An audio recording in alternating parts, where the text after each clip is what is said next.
Thank you guys, thank you guys for tuning into the video. I got an exciting one here today. So we have Netflix's One Piece live action exceeds expectations. This is the boy Megaritis. This is one of his videos. I've actually been watching him for a while. He doesn't have too much content on his channel, but he does have a good assortment of One Piece videos. One Piece is my thing. One Piece is my love. So right here, actually right in front of me, this is a video about like what the live action anime community is really. There's not much of a community for it, but a lot of people do have faith in live action. And the only reason I say this is because we've actually got a few live action movies out. You know, some of people's favorites, some of the greatest animes of all time. Dragon Ball, Death Note, you know, just things with those variations. We're going to talk about that once I play the vid.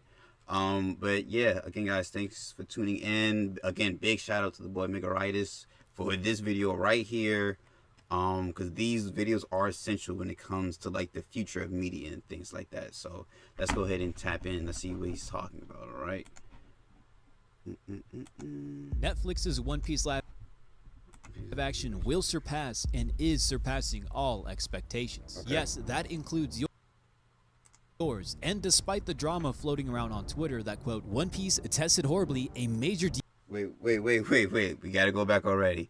Yo, not even 15 seconds in the video. What does it say?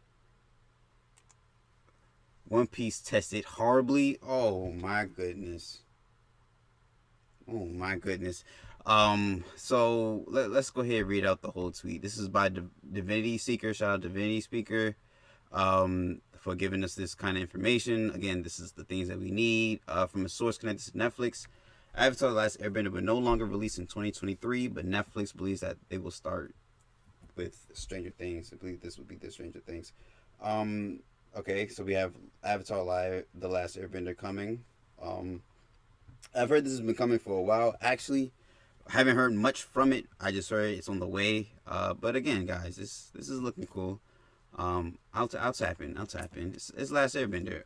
The last live action Airbender wasn't all that, but you know we're gonna go ahead and try again. Tested horribly.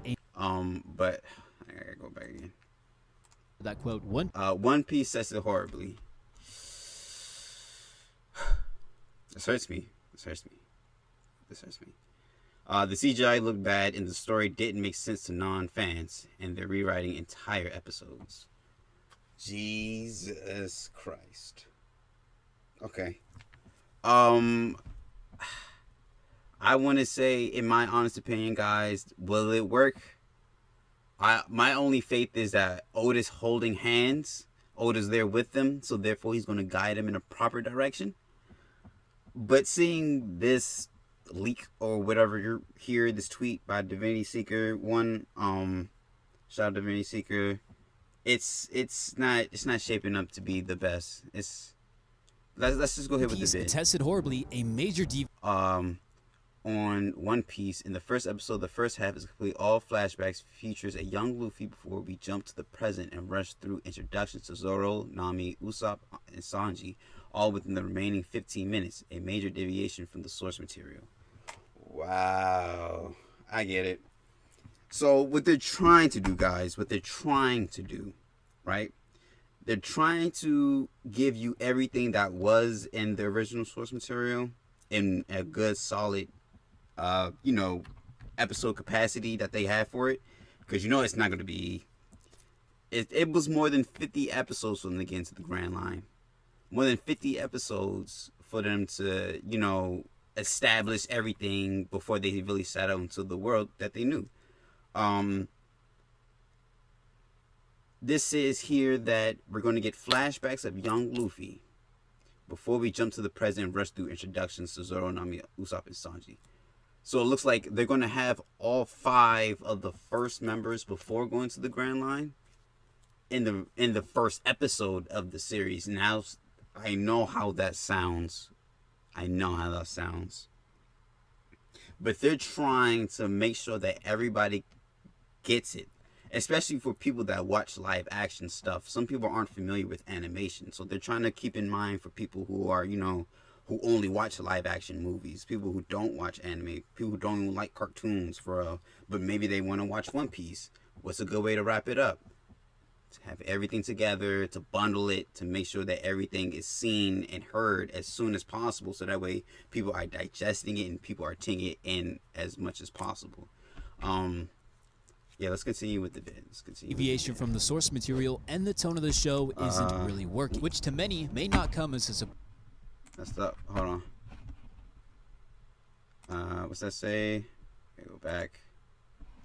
As for the tone of the show, it's not really working. Hurt soul.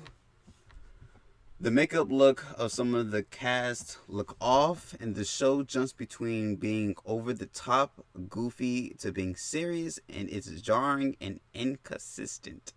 They also built a giant set for Baratier for episode 3.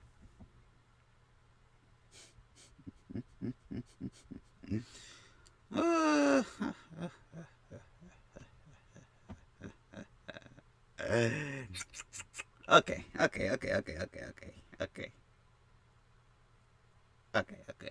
Which to many may not come as a surprise, since it's no secret the live-action anime has failed terribly in the past. We have literal atrocities from Netflix, such as the Death Note 2017 adaptation, Cowboy Bebop, which was cancelled after only one... Yo, I forgot all about the Cowboy Bebop. The Cowboy Bebop live action show.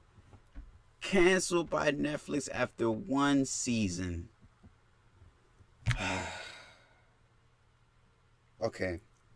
I'm sorry guys. I don't mean to pout. I don't mean to, you know, I know how it sounds right now, but look what's on the screen right here.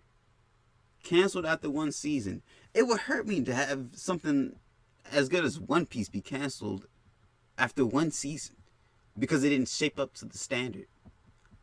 It's just 1 season, and then the live action Dragon Ball, which is probably the best movie in cinema history. Just kidding, let's the greatest movie pretend it never existed. And ironically, Tomorrow Studios, the crew that made Cowboy Bebop's live action, are the same ones working on One Piece. So why would One Piece be any different? After all, the live action crew has a lot to live up to. Any misstep or stray too far from the source material, which brought countless amazing memories to us for over 25 years now. So of course, it makes perfect sense to be concerned, especially when it comes to Luffy's stretchy fighting style and how it would translate to live action. And then we have the shoes. Luffy is wearing shoes and he has sandals in the end.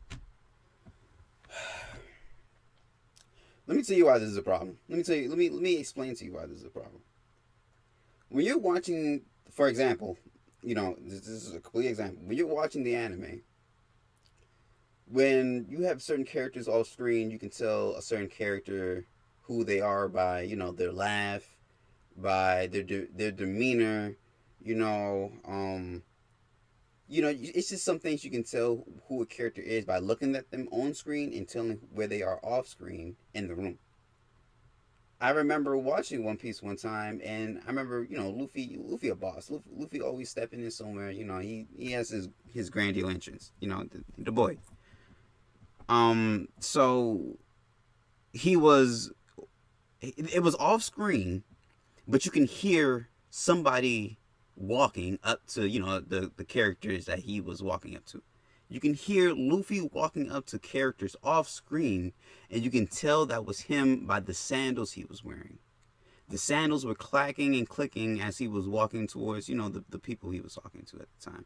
I think this is around Kobe's arc, when he first met Kobe, you know, the first couple episodes of the show, when right before he met Zoro, and he met that little girl that Zoro saved, and Luffy was walking around, and you just knew it was Luffy because you hear clacking, clicking, but it was off screen because I think it was like maybe Kobe was on screen and Luffy wasn't, but you could tell Luffy was walking to punch him up or something like that. You know, it was just something like that. It's just those little nuances that make the anime great.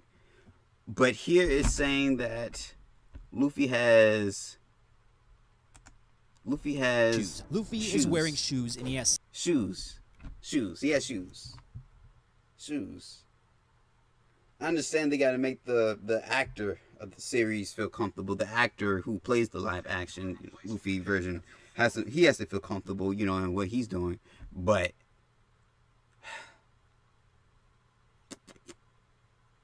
I would say CGI, but then you're just trying too hard.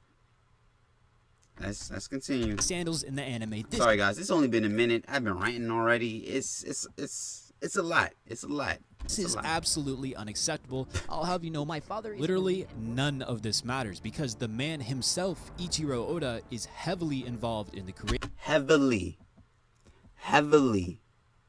When they tested it, they said it wasn't great. They axed it. They rewriting, they're reshooting, they're doing a whole bunch of other stuff.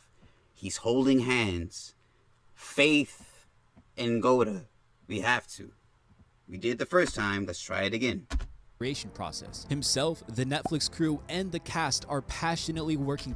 So this is the cast right here, guys. We can go through the names. Give me a second. This is interesting actually because you can tell that all these people right here watch One Piece. They all look like fans. If they're not, I don't know these people personally, but I can tell. You can look at some of them and they look like they're down. I don't think anybody would sign up for this if they weren't, but again, you never know. Some people are just there just for the gig. But so we got Inaki Godoy as Luffy. Zoro, we got Matt Kinyu. I don't know any their ethnicity, so I won't speak on that. But I'll just shout out the names, just to give good clarification. So if you guys needed to know who they are, you can look them up. Emily Rudd as Nami, Jacob Romero Gibson as Usopp, and Taz Skylar as Sanji. And that's just the first 5 first members before stepping into the Grand Line. This is pretty much the season we have so far. So all you fans that we're looking for like Chopper, Robin, Frankie, sorry, you're not going to get that in this first season here. But we're gonna go ahead and try with these first 5 and see where it goes. You know what I'm saying? I want to say good luck to them. Thank you guys for giving us that opportunity to see our favorite anime characters in live action form.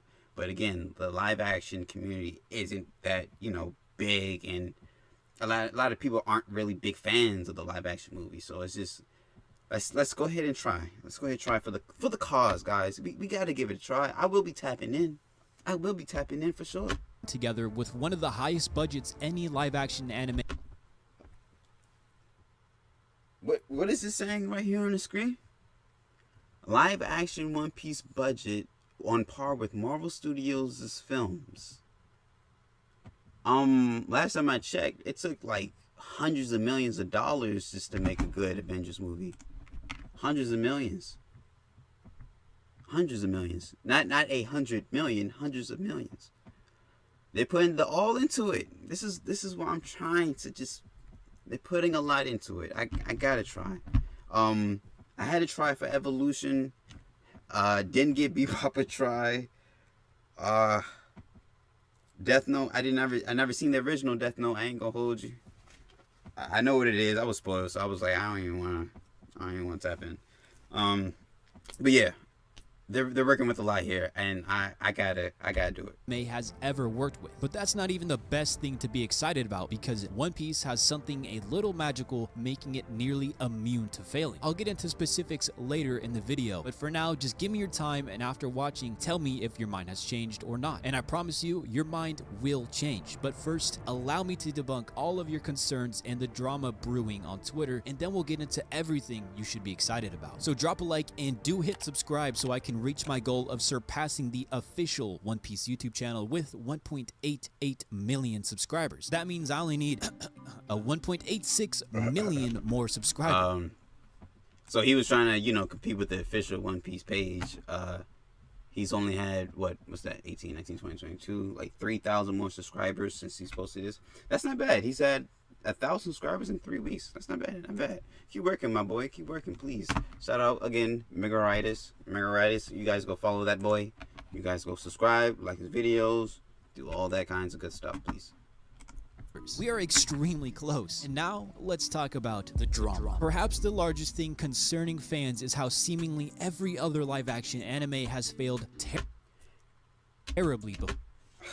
Every other live action has failed terribly. Go back. Hurt soul. My soul is hurt. Death Note. Again, I never tapped into Death Note. I know fans love it. But to see a score like that for a beloved show hurts terribly. It do. I see there a couple people gave it some 5s. Some people was messing with it. Some people probably just gave it a good E for effort. But 1.8. And then Dragon Ball Evolution. I need you guys to understand that Dragon Ball is I want to say it's the gateway to a lot of anime. It was mine. Without Dragon Ball, I wouldn't be tapped in as I am now. So for them to make a live action and for it to hit hard, miss hard. It didn't hit at all. It missed hard. For it to miss so hard, 1.7. We got to do better. Every other live-action anime has failed terribly before in the past. But that's just simply not the case. There are some amazing adaptations of popular anime that are already out there. Like, for example, Rurouni Kenshin. At first, it was a manga and then an anime released in 1996, which then was followed by 5 renditions of live action, with the most recent one getting 4.8 stars just in 2021. In fact, it was so successful that the anime is getting a renewal this year in 2023. Another good example of a live action would be Death Note. Wait, wrong one. Okay, so wait, there it is. Faith.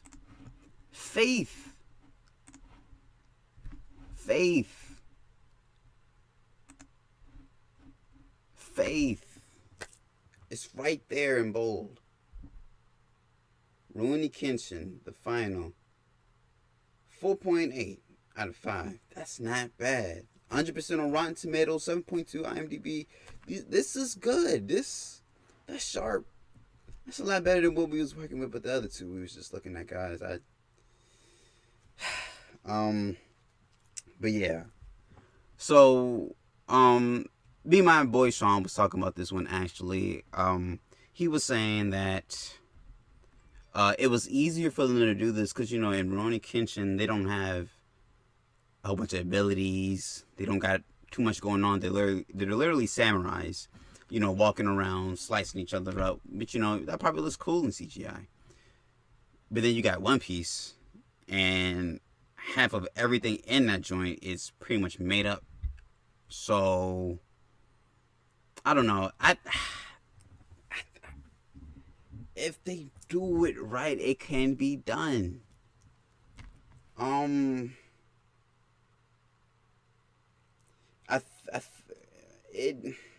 It'd be disrespectful to tell everyone to swallow their pride just for the sake of, giving those fans who don't watch the animation a chance, just, give it that feel, that experience. But no, that is a lot to ask for. I'm not going to hold you. That's because I wouldn't ask that of me. If I was to look in the mirror and say, bro, would you want something poor to come out of this? No, I wouldn't. I want One Piece to be sharp at all times. 4.8 sharp. 8 stars just in 2021. In fact, it was so successful that the anime is getting a renewal this year in 2023. Another good example of a live action would be Death Note. Wait, wrong one. There we go. If you didn't already know, Death Note also had live actions produced and released in Japan that had amazing reviews. Oh, wow. Oh, so this was a Japanese only Death Note, and I guess the other one was an Americanized one. That's crazy. The Japanese one did better. The Japanese one did better. let's So just as play you the can video. see, despite the popular belief that live action anime never works, that's simply not the case. That alone is not a reason to dismiss the One Piece live action. However, if everything said in this tweet right here is in fact true, that could be a reason to dismiss the show. But fortunately for us, this tweet is major cap and there's nothing to be worried about. So let's talk about what this tweet says and why it doesn't matter. The tweet starts by saying One Piece tested horribly with non-fans, which doesn't matter because they're not fans. And then it goes on to say this. In the first episode, the first half is completely all flashbacks and features of young Luffy before we jump to the present and rush through the introductions to Zoro, Nami, Usopp, and Sanji, all within the remaining 15 minutes, a major deviation from the source material. I want you to keep in mind that the very first chapter of One Piece was indeed a flashback, and so it's already not a major deviation from the source material. So more than likely, this is See, this is what I mean, guys. They're bundling it together, and it is part of the original source material. So look. This is just a way to introduce the faces of the cast within the first episode. In the following episodes, I would imagine they go more into depth for each character's backstory because keep in mind, they built an entire set for the Baratier. So do you really think they're gonna build all that and then blow through Sanji's backstory in 5 minutes? No. But we also shouldn't be surprised if each character doesn't have their own episode dedicated to developing their backstory, because that would be a complete waste of time. One Piece has been out for over 25 years, so we've already seen these backstories plenty of times. In fact, this was the exact reasoning Spider-Man Homecoming did not include Peter Parker's backstory. Fans already saw Peter Parker get bit by a spider and then become Spider-Man in 2 separate movies. So well, wait, you can't really say that, boss. You can't say that you want to go ahead and skip a lot of the important introductions and origins because other stories that did it properly. No, that's not really how it works. I'd have to disagree with that. Only due to the fact that, again, yeah, One Piece has been out for 25 years. I agree with that, but a lot of people haven't seen One Piece for the first time. A lot of people haven't gone through what we have, when it comes to Luffy's backstory, Zoro's backstory, Nami's backstory. It's different feels, when you go through it for the first time versus, a rehash. Trying to skip all the important beats and elements that make the original telling what it was. You don't have the same attachment. If you're trying to rush it through, it's a different feel. That's all I got to say.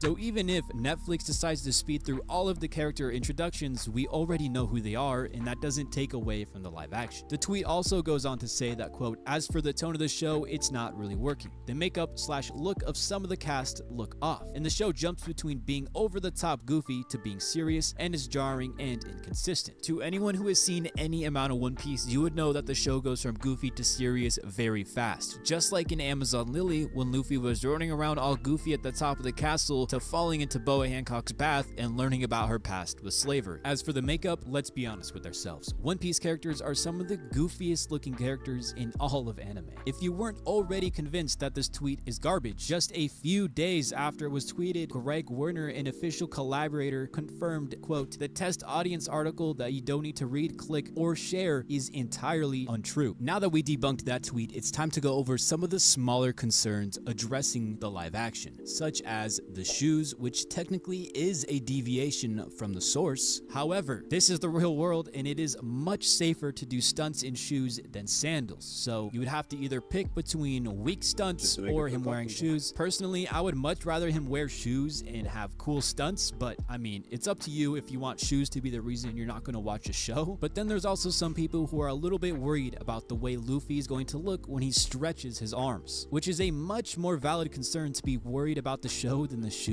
But it still doesn't matter because, like I said at the beginning of the video, One Piece has something a little magical that prevents any of this from ruining the show. In order for me to explain it and have you fully understand, first I need to tell you what you should be excited for when it comes to the One Piece live action, starting with the amazing cast. Oda was incredibly picky with who he decided to become the Straw Hats. I mean, he considered everything. Here's what he had to say upon announcing the cast: their face, the size of their mouths and hands, their aura, the way they carry themselves, their voice, their acting skills, their height, the balance amongst the Straw Hat crew. Okay. Yeah, that's pretty dope, actually. See, Otis holding hands. He's taking notice of their face, size of their mouths, hands, aura, the way they carried themselves. Very important. Their voice, acting skills, height, and balance amongst the Straw Hats. He's pretty much doing what he does, writing the show, bro. He's creating characters. He's analyzing, putting points together to make things work. It might not flow like the original, but it might flow pretty nicely. And more. So if you were wondering if Iñaki Godoy is going to make a good Luffy, yes, no one else in the world would make a better Luffy. Not only does he make a great fit, I mean, just look at him. That is Luffy. But there is every reason to be confident in him as not only Luffy, but as an actor. He's already worked with Netflix just last year on Imperfect, and I gotta say, after watching, my confidence has grown in him tremendously. He dressed up as a minion to go watch Minions with the rest of the cast. This encapsulates Luffy perfectly. He's such a goofball. I love it. But not only is he intrinsically like Luffy, he also has so much passion for becoming. Like I said, he looked like he loved him some One Piece. Hey, yo, I don't blame him. Hey, kid, look, live it up, my boy. That One Piece is looking right. He got the gum fruit on his right. He got the books, got the illustrations, the statues. He's looking mighty sweet right now, actually. I'm jealous. Becoming this character that we all love. And he also understands One Piece jokes. He was memeing around on Instagram that Zoro got lost and he found him. Speaking of Zoro, let's talk about his actor and why he makes a great fit. Zoro is being played by Makenyu, which, according to Google, his name roughly translates to True Sword Savior. But what's even cooler is Makenyu has already played a swordsman in a live-action anime. And it's the same one I talked about earlier in the video, Rurouni Kenshin. For Nami, she is being played by Emily Rudd, who was not only a fan. When you get your next big idea, they're saying that the actress of Nami is a fan. I don't think they say Zoro was, though. Fan of One Piece, but Nami before the live action was ever announced. So she's not lying on her Instagram when she says this is her dream role. And as a fan of the series, you should expect that she also gets One Piece jokes. Look at this video she took of Iñaki Godoy, Luffy's actor. Ah yes, Nami, the only character in all of One Piece that is able to threaten Luffy, and Luffy's just enjoying food. Usopp is being played by Jacob Romero Gibson. I have a lot of faith in this man, especially after he wore this bucket hat looking exactly like Usopp. But not only that, he went on to Instagram to say that is one of the greatest honors in my life to bring breath to Usopp. Clearly, he has a lot of passion, and I think it's safe to say that this whole cast is in great hands. Or legs. Did I mention Sanji? Because Sanji is being played by an actual real-life Sanji. That's right, Todd Schuyler is putting immense amount of work into learning Sanji's character, including martial arts and the countless hours he spent practicing bartending tricks. I mean, how cool is that? And on top of it, Sanji's actor has already worked with the actor who will be playing Zeph on not one, but 2 projects, with each of them being a father-son dynamic. Oh yeah, and also Craig Fairbrass, the actor playing Zeph, was also Ghost's voice actor in Modern Warfare 2. Clearly, not only is the main cast extremely passionate about playing their respective roles, which you might be wondering how we can afford such fantastic actors. I ain't no Speed was a One Piece fan. That boy a true fan. Okay, Speed. All right, I see you, Speed. And the answer is the budget. The budget is really, really big. Of course.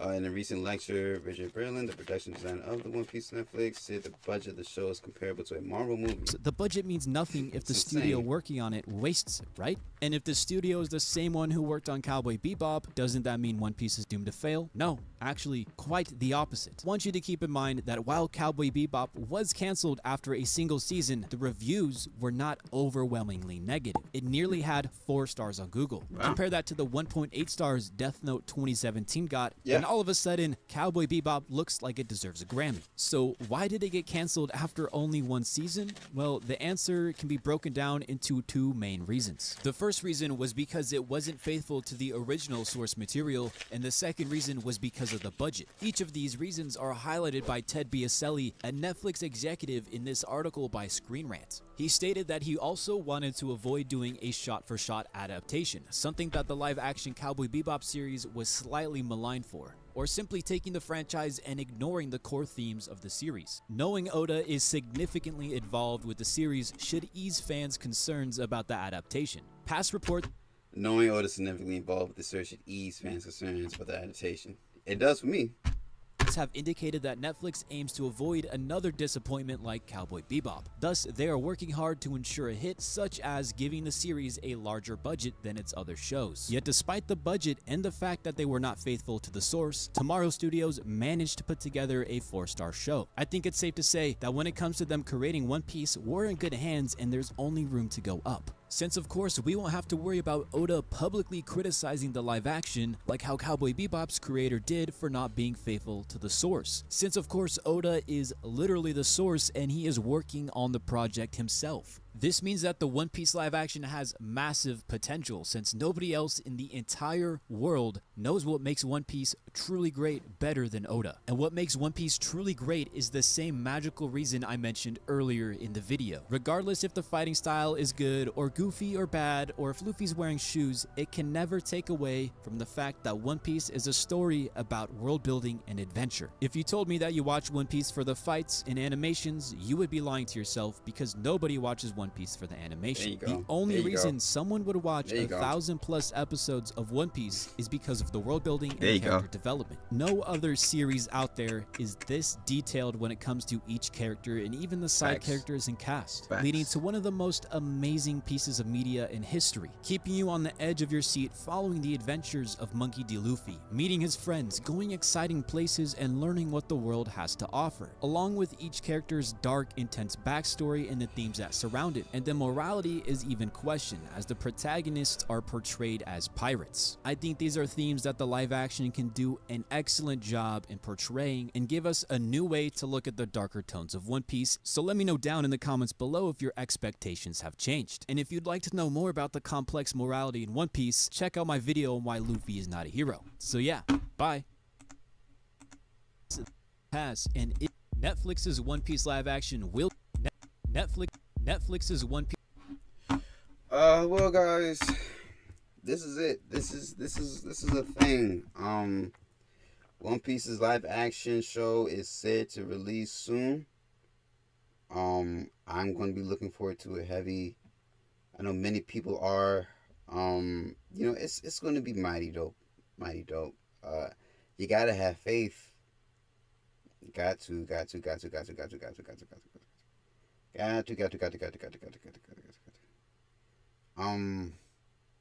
Yeah, I'm tapping in. Hang on, guys. I'm trying to see the actual release date. I don't think it has one, but I'm double checking just to make sure. But I do remember them saying that it's supposed to be 2023, so I give it into the fall or something. Yeah, it just says 2023. But again, I'm looking forward to it. I want to see what it does. I want to see what it brings. Will it be fun or not? We'll see.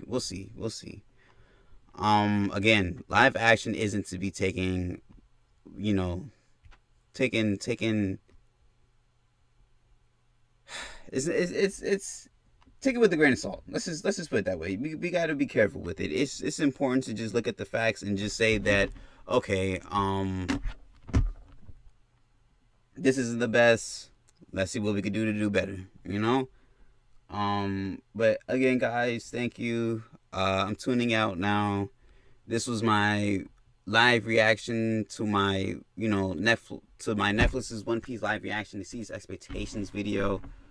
Again, shout out to Megaritis for making the video. He made some really great points. And I'll probably be doing more stuff like this. I'll probably be doing a lot more stuff like this. I like doing this. This is fun for me. And I just hope that everyone's tuned in, everyone's watching, everyone's liking, everyone's, you know, it's just there trying to make the video happen, you know. Oh, I didn't like the boys fit. Gotta let the boys fit. But yeah, again, guys, thank you. Again, please be safe. Watch more One Piece. I feel like if everyone watched One Piece, we all be good. But again, guys, thank you. Good night.